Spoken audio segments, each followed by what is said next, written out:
ladies and gentlemen, please welcome to the stage Mr. Steve Bugeja.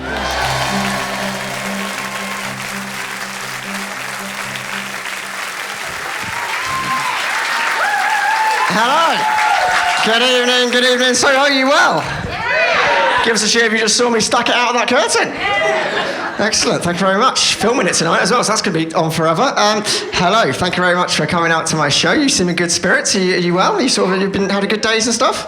Yeah. Good, right, enough about you. Let's get on.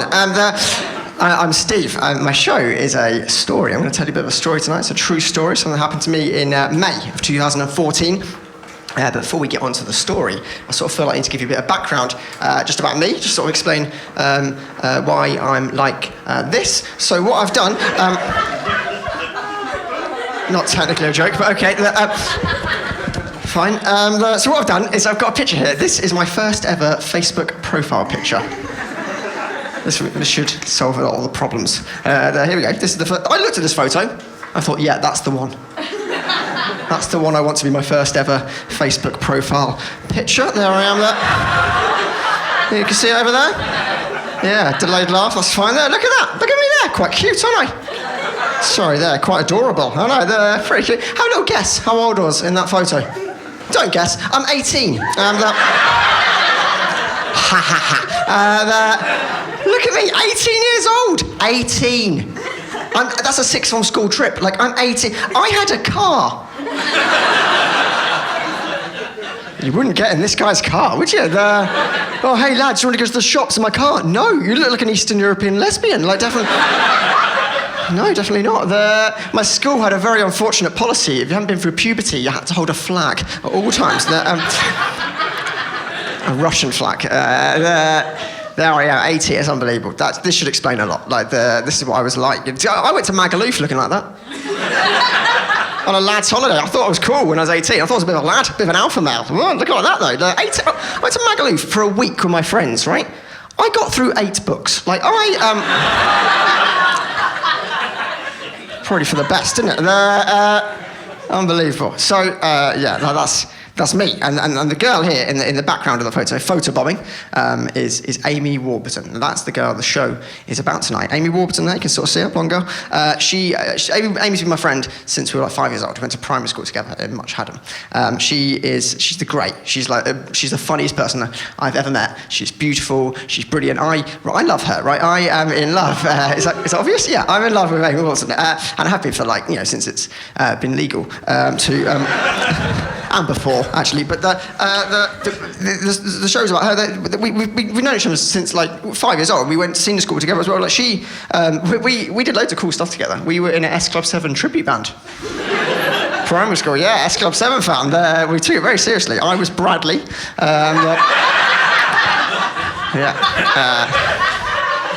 He's the black member of the band. That's why they laughed.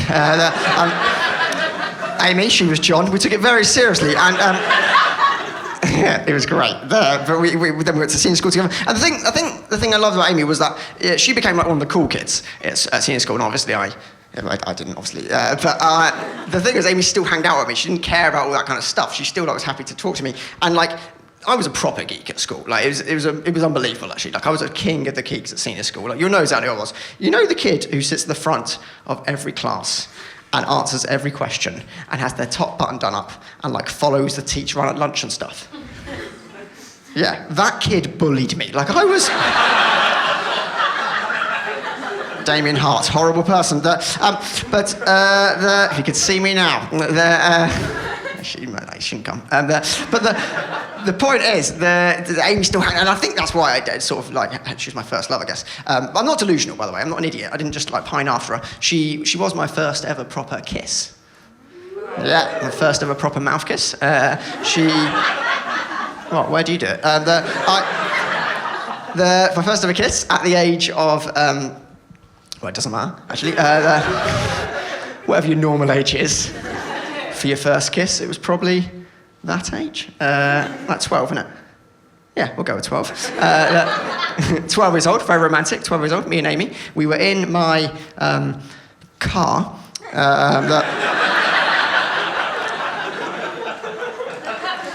bit older than 12, but I'd only had a card for a few years at this point, so it wasn't crazy. And we kissed, and it was so bloody romantic. It was really nice. Like, and by the way, I knew how to kiss. Like, I wasn't stupid. I'd done the research. I knew how to be a good kisser. You know, like I kept my eyes open so she couldn't get away. Like, I knew how to held onto her arm. You know, I've had runners before, and locked the doors. They're very romantic. And but I thought that was going to be me and Amy together. You know, I thought that was going to be the start of our love.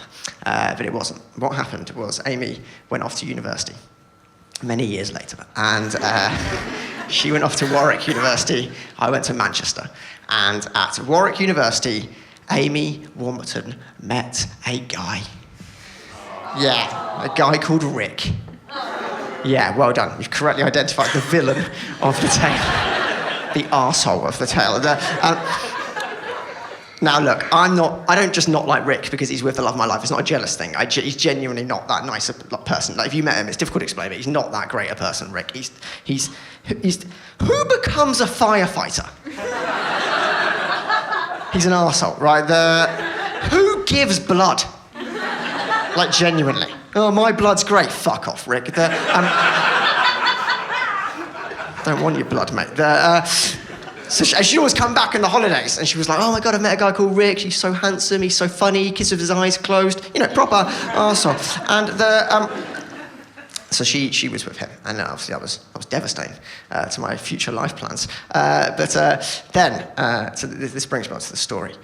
In May of 2014, me and Amy spent a very special and romantic weekend together. Yeah, unfortunately that weekend was her wedding to the arsehole Rick. Yeah, probably, it means it's probably over, doesn't it? Not definitely. I've seen the divorce stats. It's like 50-50, isn't it? So fingers crossed. I didn't put that on the card, but I had to go to the wedding. Now, obviously, I didn't want to go to watch Amy Warburton get married. That was the last thing I wanted to do, right? No one wants to go and watch the love of your life get married. But I had to go. She gave me too much notice. So actually a year, that's mental.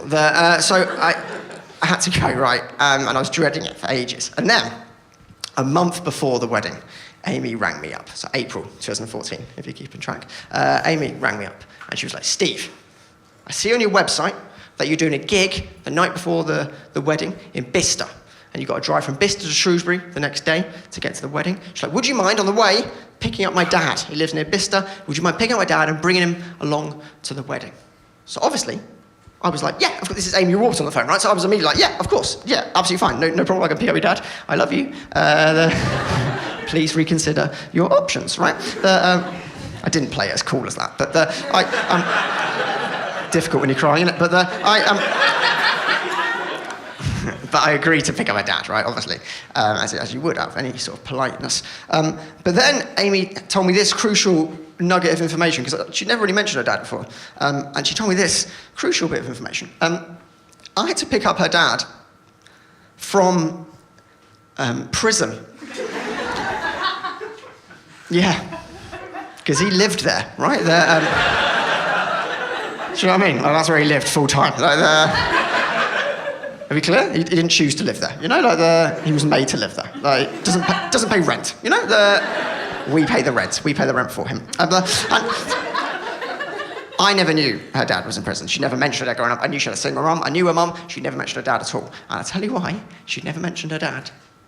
Amy's dad had been in prison for 18 years. Yeah. Now, I'm not allowed to say on stage what he did, but I think we can work out between us from 18 years. It's not good, is it? It's not a small thing, is it? 18 years, is it? It's not fly tipping, is it? And if it is fly tipping, he would have had to have dumped an absolutely massive freezer, wouldn't he? Full of dead bodies. As I say, I absolutely cannot say what he did. But I had to pick him up. I was terrified, and I'd agreed to do it. I should make it clear, actually, sorry. He was on day release. My show is called Day Release. He was on day release from prison. He wasn't out forever. He wasn't like mine to keep for Although that would be cool, wouldn't it? No, he was on day release. Like, he was allowed out because basically he was near the end of his sentence, and he'd been on like good behaviour since the really bad behaviour. Worst kind of behaviour. Or second worst, depending how you judge it. Doesn't matter. Could be third. Doesn't matter. Doesn't matter. But the point is that I had to pick it right. It is a genuinely true story. I know some people think I'm making it up. It's genuinely true. And I had to go and I didn't want to, obviously. Like, I was terrified the whole time, but it was Amy Warburton. I couldn't say no to Amy. I told my friends, and they thought it was hilarious immediately. I was panicking to them. I was like, I've got to pick up this prisoner, drive him 3 hours across the country, because Bristol to Shrewsbury is quite a long drive. No one was coming with me, by the way. There was no guards or anything, just me and him. And I told my friends, I was like, I've got to do this, I've got to pick up. And my mate James, who's like an alpha male, he was like, oh, this is brilliant, Steve. This is the funniest thing that's ever happened. I was like, it's not, is it? And he's like, he's a lad. You know, he's not scared of anything. He's like a proper, oh, I'm a lad. You know, makes the lad noise all the time, you know? I'm a lad. Lads on tour. He also says that, ooh, lads on tour, lads on tour. He never goes anywhere, but he's always on tour, you know? Loves a tour. Same bars as last week, James. Good tour. Please invite me. So anyway, I told him about the going out, and he was like, oh, Steve, this is brilliant. I was like, I don't want to do it. He's like, you've got to do it. Why wouldn't you do it? He's like, why wouldn't you do it? I was like, there's loads of reasons. I made a list. Like, there's literally loads of reasons why I wouldn't do it. He's like, Steve, chill out. Just do it. You only live once. Just pick him up. You only live once. I was like, exactly. That's one of the reasons. Like, I only live once. So did the other guy, maybe, guys, allegedly. And people misuse that phrase, don't they? You only live once. People, you hear it all the time. People using it to mean like, oh, live a little, make the most of life. You only live once. No. When I hear the phrase, you only live once, I think, shit, Steve, stay indoors. You might die, right there. You only live once. Be careful. Because, like, that's my policy in life. It's a really simple policy. I don't do things I'm scared of. Simple policy, innit? Like, if I'm scared of something, I just don't do it. You know what I mean? Like, people say face your fear. No. You know what I mean? Like, face away from fear. That should be the phrase, shouldn't it? Face the other way. Run away from fear if needs be. Like, don't face it. Like, they don't do things I'm scared of. That's why I don't go to nightclubs. That's why you won't catch me at a nightclub, because they terrify me. So I just don't go to them. You know what I mean? That's why I go to nightclubs in Magaluf. They just, like, the other day, James tried to get me out clubbing. He was like, we're going clubbing. Let's go Tiger, Steve. We're going Tiger. I'm like, no. It's called Tiger twice. The danger is clear. So he was telling me to do it, and I didn't want to do it. I was so right, this is how I see fear. You might be able to relate to this. When I'm scared of something, I almost get like a warning in my head. Like, you know, in cars, in modern cars, when you're reversing and you get near the wall, and it tells you you're near the wall, and it's like a parking sensor, and it's like, beep, beep, beep, beep, beep, and it's like, oh, I'm near the wall, I'll stop reversing. That's how I see fear. You know, when something scary is about to happen to me, I always get an internal parking sensor, and it's like, beep, beep, beep, beep, beep, beep. All right, don't go Tiger, Steve. All right, pretty clear, you know? And James is always going, oh, face your fear, but, like, he doesn't ignore his parking sensor, does he? You know what I mean? You ever see him reversing in his car, going backwards? Here's the beeps. Beep, beep, beep, beep, beep. Ah, fuck it, you only live once, keep going. Keep going, you only live fucking beep, beep, beep. Ah, this car's been a pussy, keep going. You've got to be careful, guys. Don't do things you're scared of, right? That's important. So obviously, like, picking up a prisoner and driving him 3 hours across the country would be pretty high up the list of things I was scared of, and it was. There was a list. And so I didn't want to do it, but I couldn't say no to Amy. There was no way I could turn around to Amy Warburton and be like, oh, I don't want to pick up your dangerous dad. If it was literally anyone else in the world, I would have said no, like, immediately. It would have been a really easy no. You know, like, if anyone asked me, like you, sir, you seem like a nice man, just hypothetically ask me to pick up your dad from prison. No, there we go. Fucking, that was really easy, wasn't it? Sorry to hear about your dad, though. What did he do?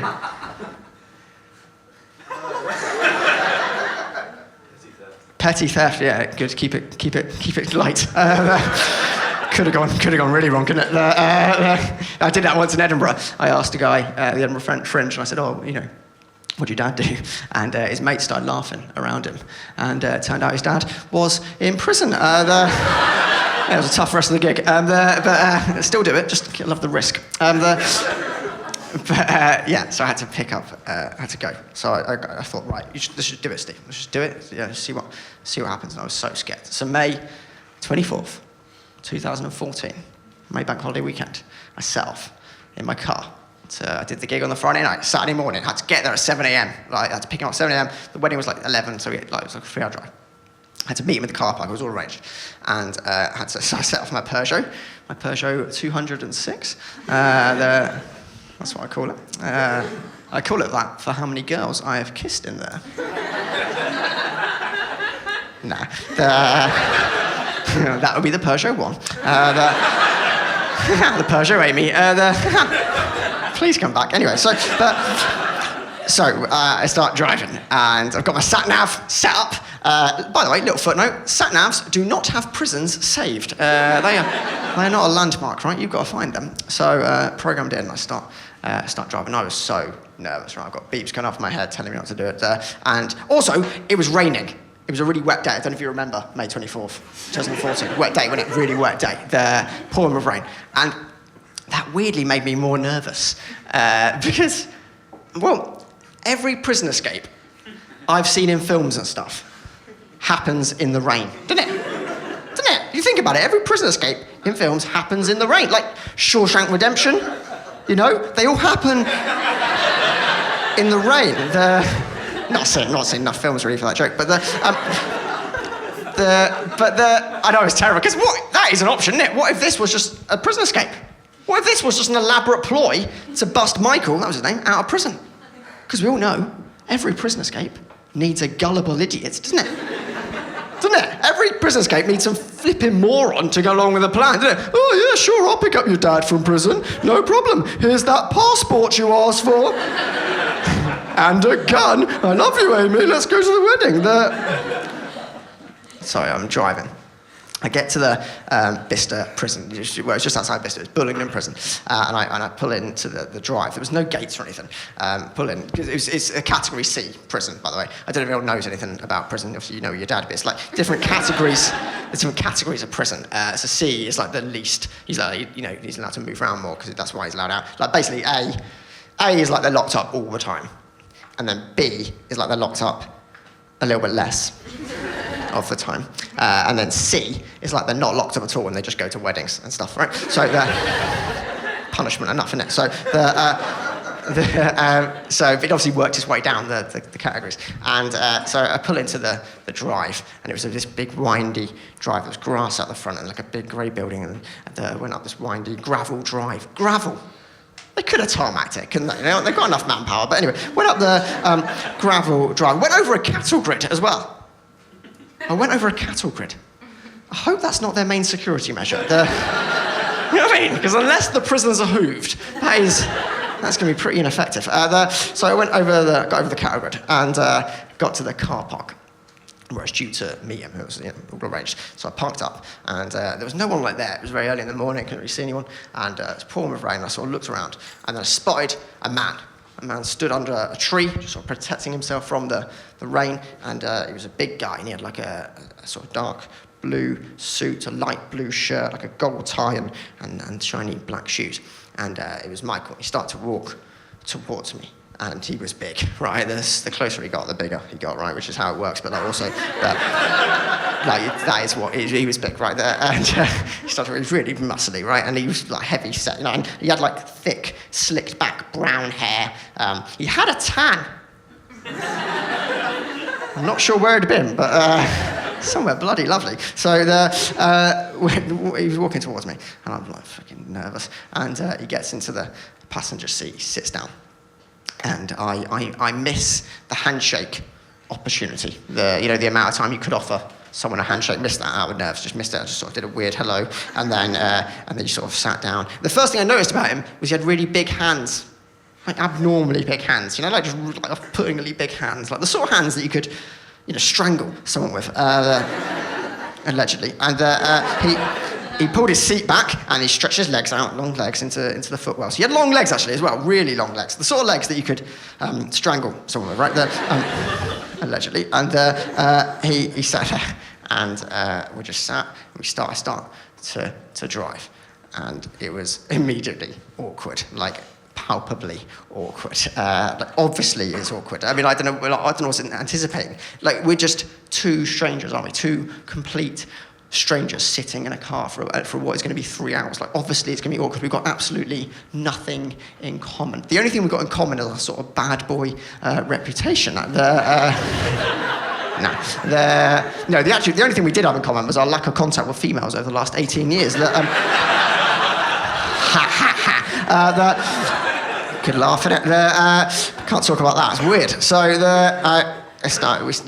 we had silence in the car, and I'm just like racking my brain, trying to think of stuff to talk about, just to start a conversation with this man who's there, and he's imposing, and I just try to think of like things to relate to him, but I don't know what prison's like. I've no idea how to relate to him. I don't want to offend him. Like, but I've never been to prison. I've seen Porridge, but like that's not. It's not realistic, is it? I've not broken the law. Like, I've been on a speed awareness course, but you can't say that, can you? Like I went 33 and a 30. Can I join your gang? I did. Has anyone here been on a speed awareness course? They're a bloody good laugh, aren't they? You've been also. They're good, aren't they? If you get a chance, go, guys. I went on one. It wasn't like prison, I don't think. I got there, and it's just like in a conference room. Like 40 different random strangers sitting there, and then the guy who's running the speed awareness course walks in to sort of start the session, and he did like an icebreaker to sort of start it off. And our guy did a quiz question, and the quiz question he chose was he got us to guess how many children died on the roads every year. Yeah, not a classic icebreaker. Obviously, no one wants to answer that question, right? It gets more awkward in the room than it was before, right? And I felt sorry for him. I know what it's like to have a tough gig, so I put my hand up. I was like, I'll just have a guess. So I was like, 10,000? Guys, that is way too high. Like that I've massively overshot that. That is nowhere near. Like, he said it's less than 100. Which is all right, actually, isn't it? It's not that bad. But how many people got to work on time? He didn't know that. But I didn't ask him. But I couldn't say this to Michael, could I? So we just had absolute silence in the car. We had silence. And, I thought about putting the radio on. That's obviously the obvious thing to do. But my Peugeot is at least 15 years old, so the radio doesn't work. The only thing that works is the tape deck. That's how old it is. It's got a tape deck still. And I have got cassettes, which I put on sometimes. But I thought I can't bring myself to do it. I can't get a cassette out in front of Michael and put it in the tape deck. Because if Michael sees me get a cassette out, he's just going to assume that we've made absolutely no progress with audio technology in 18 years, isn't it? I'll be like, no, well, we've got Spotify. I'm just like really poor. Okay, I'll leave it. So we had silence, and we're going up the M40, maybe 20, 30 minutes of just absolute horrible silence, and I've got all sorts of things going through my head.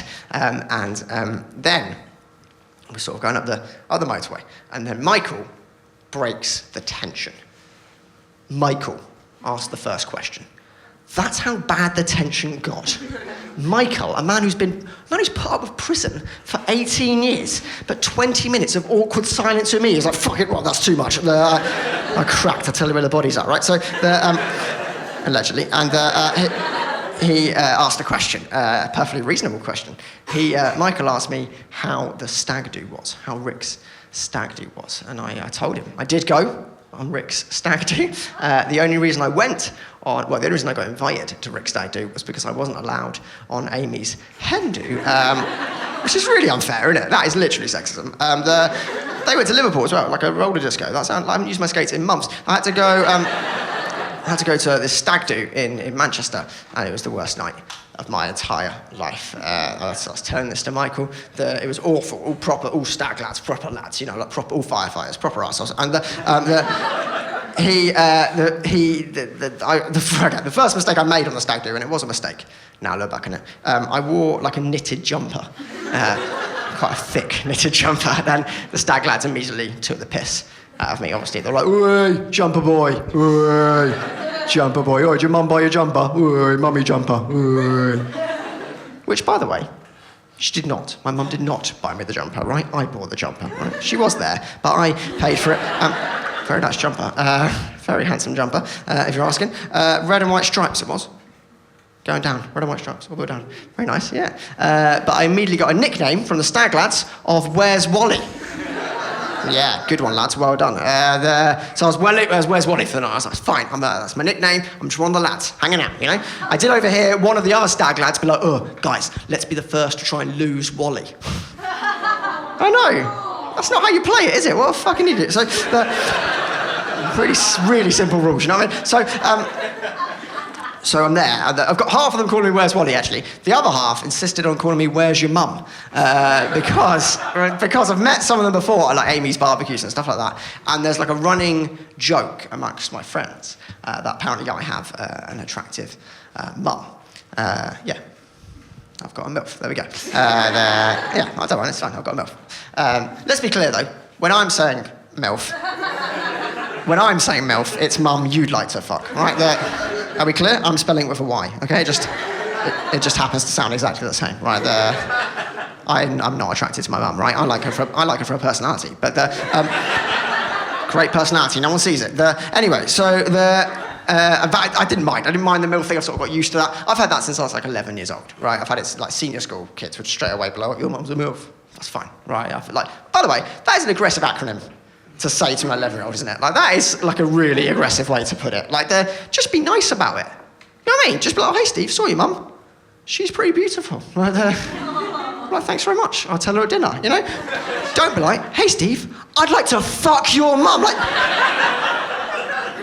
get off her, she's not yours, you know what I mean? Like, I had a Pokemon lunchbox, by the way. That is an aggressive thing. Like, I just think, like, and also, by the way, you're 11 years old. You know what I mean? Like, you don't even do joined-up handwriting yet. Like, she turned down an actual lawyer the other day for having coffee breath. Like, you haven't got a chance. Like, she was never going to get with him. I checked. But the problem was, though, when I was growing up, was my mum was single growing up, so there was, like, that element of accessibility, because my parents were divorced. Obviously, my parents are divorced. That's why I do this for a job. Good laugh, isn't it?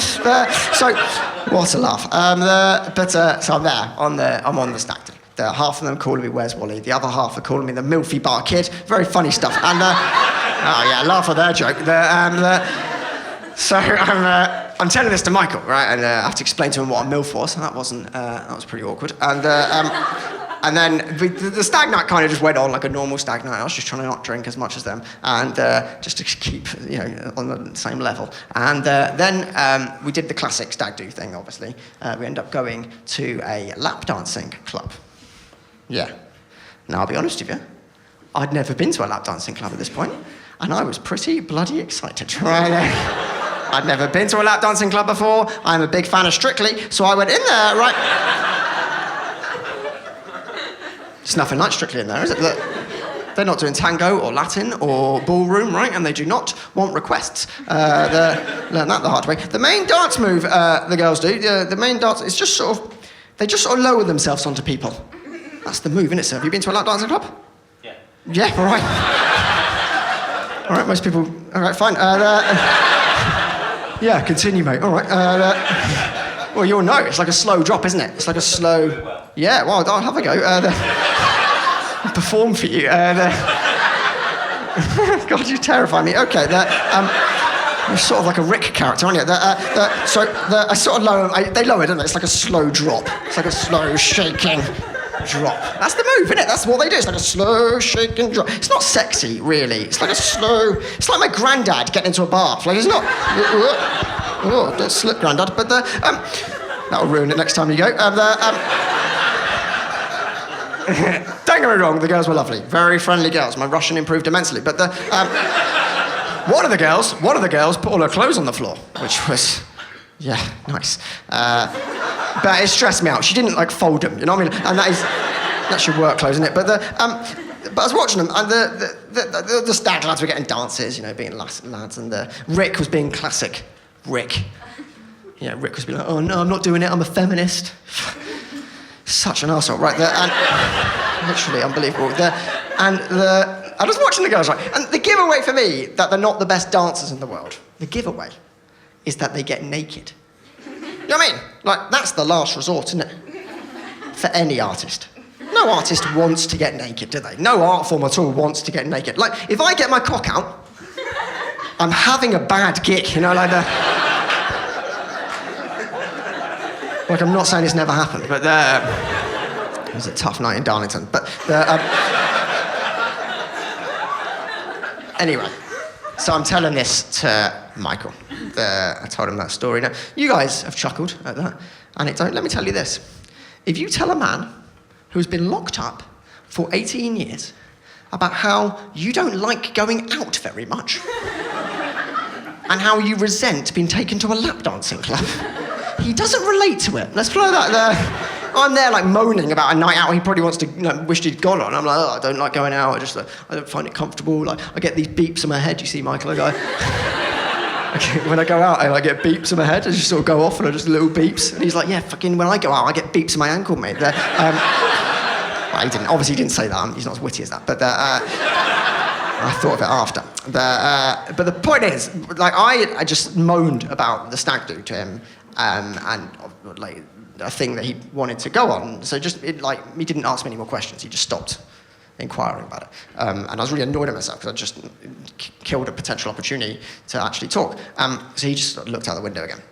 So we went back to silence, back to square one. And we had another maybe 30 minutes of silence. And then we got to about Wolverhampton area on the M6.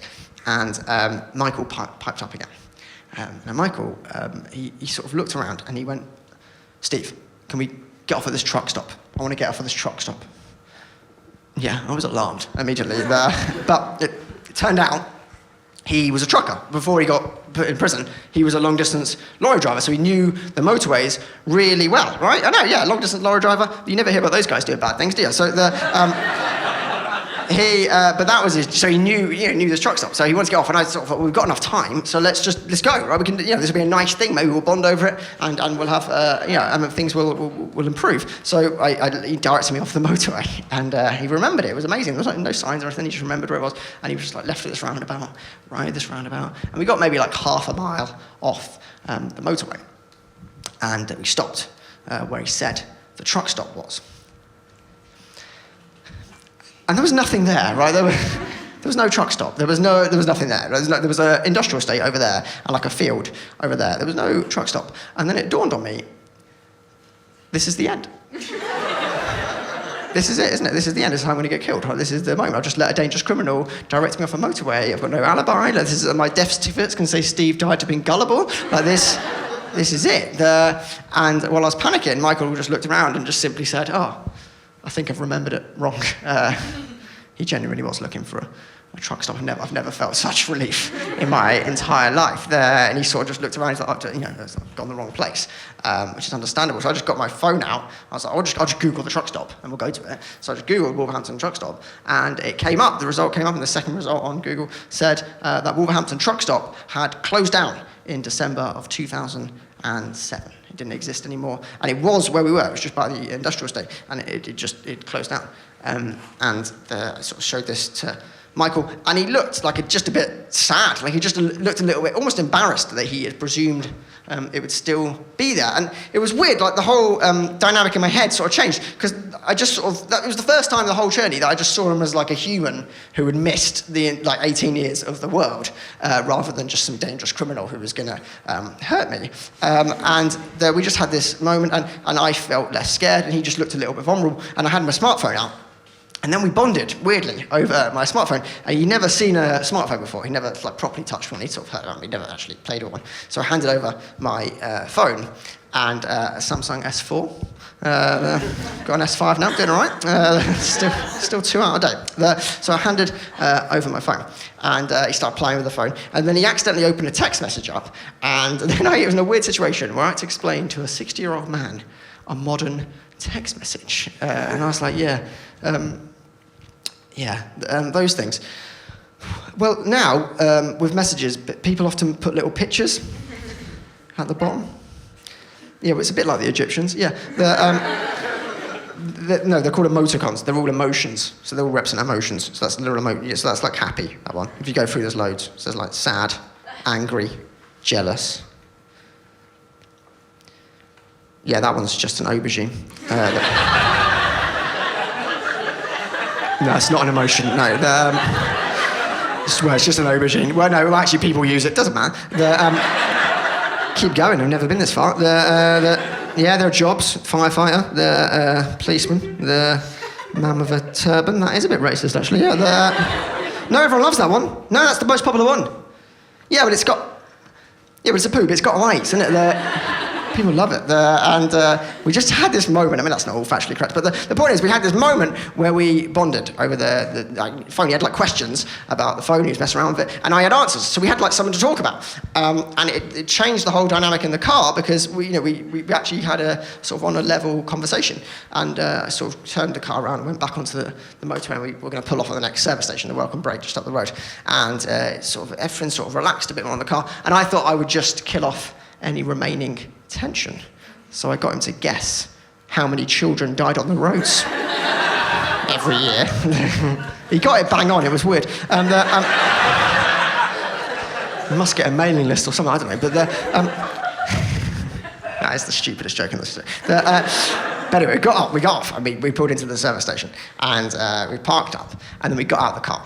And it was weird because we sort of walked towards the service station together. And this was the first time I'd been outside in public with him, next to me. And because I had him next to me, I had like a weird surge of confidence. Because I had like a prisoner on loan. You know what I mean? Like I felt really tough all of a sudden. Like I just had a bit of a swagger, like no one could touch me, I just had a bit of a swagger, walked into the service station, told the AA insurance guy to fuck off, you know what I mean? Like, obviously I've got insurance, mate, how do you think I got it? And Michael needed a wee, so he went straight to the toilet. And I watched him walk into the toilet, and then I looked at him and I thought, I better follow him into the toilet just in case he escapes out the toilet, right? I've been on dates before, so I happened twice, chill out. So I followed him into the toilet, right? And this is where I saw the best moment of the entire day, the best thing of the entire day. Because in prison, they have like sessions to help them adapt to the outside world. They have like things to help them prepare for the transition for when they get out, because it's not an easy transition. But no amount of sessions could prepare a man for a Dyson Airblade.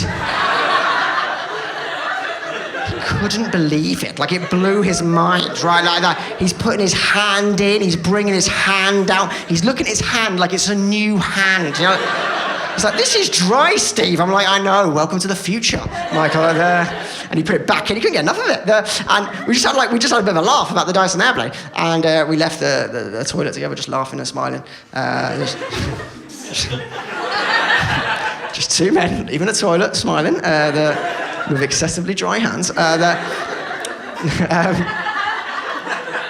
And we walked into the service station, and Michael sort of wandered off. And he went over to the W.H. Smith's, and he was looking at the CDs, and I sort of wandered over to him after a bit. And he explained that it was his mum's 90th birthday that previous Wednesday, and she was going to be at the wedding, obviously. And he wanted to get her a present. He wanted to get his mum a birthday present. He said he hadn't been able to buy her a present the entire time he'd been in prison, obviously. And he could do it now. There were these CDs. There was a CD of Hancock's Half Hour, the Radio 4 sitcom from ages ago. It was like a favourite thing. So he could buy it, and it was £22. He had like £20 from like prison as like substance. So he just needed like £2. So obviously I gave him £2 to buy it. And he was so grateful for £2. Like, he was genuinely so happy I'd given him £2. He was like, Steve, thank you so much. I owe you a favour. And I was like, that actually could come in handy. You know what I mean? Like, as favours go, that is not a bad one. Do you know a guy called Rick? You do, okay, all right. So he bought the CD, and he was so happy that he had this present for his mum, and he couldn't wrap or anything, but he just bought it. And we left the W.H. Smith's. And actually, this is how I knew that maybe he started to like me. How maybe started to warm to me, because he made a little joke as we left the W.H. Smith's. He pointed to the counter and was like, oh, Steve, don't you want to pick up some condoms for the bridesmaids? I was like, mate, unless they want to have a water fight, that is not necessary. So we got back in the car, and the whole atmosphere in the car had completely changed. We were both more relaxed. He seemed more chatty now, and I wasn't as scared. And we just started talking, just like normal humans. I had like loads of conversations, and we had a really interesting conversation about prison. Like I asked him some questions about what it was like, and he told me some stories about the grade A prisons and how horrible they were. And he told me this actually. We had like a political discussion about prison, like about like whether it works as a system for punishing people. And he told me this, I didn't know this, that it costs the taxpayer £35,000 a year to put one person in prison. Do you know that? 35 grand to put one person in prison. That's like 2 nurses or like half an MP. That is a lot of money just for punishing someone, isn't it? And like he made the point that if you just gave like £10,000 to some of those criminals before they did the crime, they wouldn't have needed to do the crime in the first place, right? Which is a nice idea, isn't it? I mean, I admit, that is a pretty left-wing policy. Like, like even Jeremy Corbyn's looking at that going, that's a bit out there, you know, like but we had, and I sort of told him what I thought about prison, and I think it's stupid. I think obviously it doesn't work. Like no wonder reoffending rates are through the roof, because like we stick like hundreds of like-minded individuals together like for months on end. Like obviously they're just going to get better at crime, aren't they? Like just hanging out together. They're like that's not going to wean them off crime, is it? Hanging out with other people into crime. Like when I go to chess club, when I hang out with my chess club mates, we don't get less into chess. You know what I mean? Like we slag off drafts a bit, but we don't get less. Devil's game, innit? But we don't get less into chess. But the point is, like, and because it just doesn't work. It's just a stupid system. I don't know any teachers in here. Like teachers, when you've got naughty kids in the class, what do? You separate the naughty kids from the other naughty kids, don't you? You don't put all the naughty kids together in one little room for like months on end with gym equipment, do you? Like oh, let's see what happens when you get bigger. Oh, you're more dangerous. Okay. But we just had this, we were chatting, and Michael was asking about me, he was asking me what I did, and he was asking about comedy and stuff, and I was like, I think could be handy, this journey, actually, Michael. He was asking about my name. He asked me where my name was from. You might have seen it. My first name's Steve, my surname is Bugeja. It's a difficult surname, it's foreign. Sorry. It's European. Yeah, for now. And from Malta. And he asked me where it was from, and I told him I was from Malta. And then Michael did the thing that everyone does when I tell him I'm from Malta. I'm sure some of you have done this in the past. Michael called me a Malteser. No, do not do that, right? I said to Michael, look, don't call us Malteser. That's not okay to call us a Malteser. In fact, it's more than not okay, Michael. That is racist, okay? Calling someone from Malta a Malteser is racist, right? That is the M word. That might have been okay to say before you went away, but times have moved on, right? That is our word, right? We're trying to reclaim that word, right? That's not your word to say. Like, I'm a Malteser, so I can say it. It's fine for me to say it, yeah. If I see another Malteser, I can be like, what's up, my Malteser? And we can rap about it and stuff, but it's a serious issue in Malta. Like, a box of celebrations is like a racist lucky dip. Like, it's an actual... ruins Christmas. Just a joke, don't worry, guys. Michael got the joke, it was fun. I did the same joke on my mate, James, the other day, the lad. I said to him, Malteser is a racial slur in Malta. I said, Malteser is a racial slur in Malta. And he thought, oh no, Steve. He said, Steve, I think Malteser is already a racist word here in Britain. I said, James, it's not. He was like, no, it definitely is, Steve. I'm pretty sure Malteser's got like negative connotations since the 1920s. I was like, James, Malteser's not a racist word here in Britain. He's like, no, definitely, I'm pretty sure it is. It's a really bad word. Anyway, it turns out he was thinking of minstrels.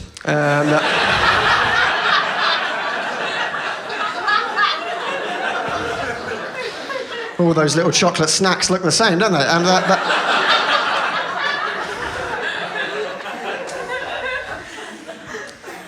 So we were chatting, me and Michael were chatting. He ran out his Father the Bride speech. He got it out because he had to do it, and he was nervous about doing his speech. So he just sort of asked me if we could read it out, and he read it out, and I sort of gave him tips for public speaking. Because weirdly, that's the only thing in life I'm not scared of. Like everything else, I'm terrified. But I don't get nervous at public speaking. So I gave him like tips and stuff, and I helped him give him some jokes and stuff, and I told him about the S Club 7 tribute band. Put it down, and he read out. And then we started chatting about Amy, and I told him stories to put in there, and then we just had like a general conversation about. He was just asking loads of questions about his daughter and what she was like growing up, because obviously he'd seen her, but like he missed out on all the actual stories. So I just told him loads of stuff, like what she was like at school and what we did, and I told him about our first kiss. Yeah, he didn't like that. I didn't like that at all. It was right where you're sat, actually. Same car. The last kind of And 20 minutes, half an hour of the journey like flew by. We just chatted away, and it was really cool. I'd made a prisoner friend, and we pulled into the hotel where I had to hand him over to the family. That was the deal. I sort of give him over, and we pulled him, got out of the car, and he was holding onto the CD for his mum. And we got into the hotel where the bridal suite was, and we went up the first flight of stairs, and he knocked on the door of the bridal suite, and his ex-wife, Amy's mum, opened it. And Amy was there. She was in her beautiful wedding dress, and she was getting her makeup done. And the bridesmaids were there, and the mum was there, and the nan, Michael's mum, was there. And Michael just walked in. He just hugged Amy. He just went straight in for the hug, and he just held Amy for so long. It was such a long hug. It was like a hug that had marinated for 18 years. It was so beautiful. And then he hugged his ex-wife, and then he went to his mum, and he gave her the present. He just gave her the CD and said, "Happy birthday." She lit up. She was so surprised that her son had got her a present for the first time in 20 years, and I'm just stood there awkwardly at the door of this hotel room, just looking at this family reunited for the first time in 2 decades, and I'm just thinking, this has been good. I'm glad I faced my fear. And Amy came out, and we went into the corridor, just me and Amy.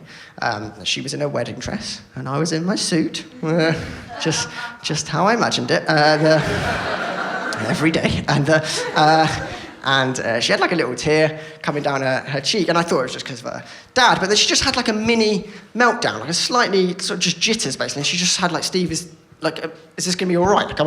Should I be doing this? Maybe I'm too young to get married, maybe Rick's the wrong guy, maybe I'm not ready to have a house and kids and more. She just had a natural kind of nervousness, and she was scared of getting married. She had beeps for getting married. I couldn't believe it. Amy Warburton, the love of my life, I stood there going, I'm not sure I wanted to get married. And she needed advice, and I told you what my policy is on when you're scared. But unfortunately, due to events that day, my policy has changed. So I said to Amy, look, it's totally fine. It's natural to be scared. It's normal to be scared. What you're about to do is really scary. But it doesn't mean you don't do it.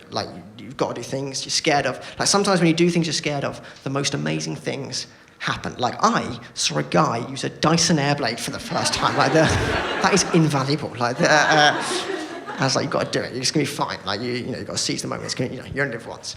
And she smiled. She just needed that. She said it was fine. And she said, "Thanks, Steve, and thanks for bringing my dad." And then she kissed me on the cheek, and I kept my eyes open. Fucking stupid. She went back into the hotel room, and she said, "Thanks. Enjoy the wedding. Enjoy the wedding." So I did. I went and I tried and enjoyed to watch Amy Warburton get married. I met up with my one friend, Dan, from primary school, who was also going to the wedding. He was also in the S Club 7 tribute band, actually. He was Robbie Williams. We had no idea what we were doing.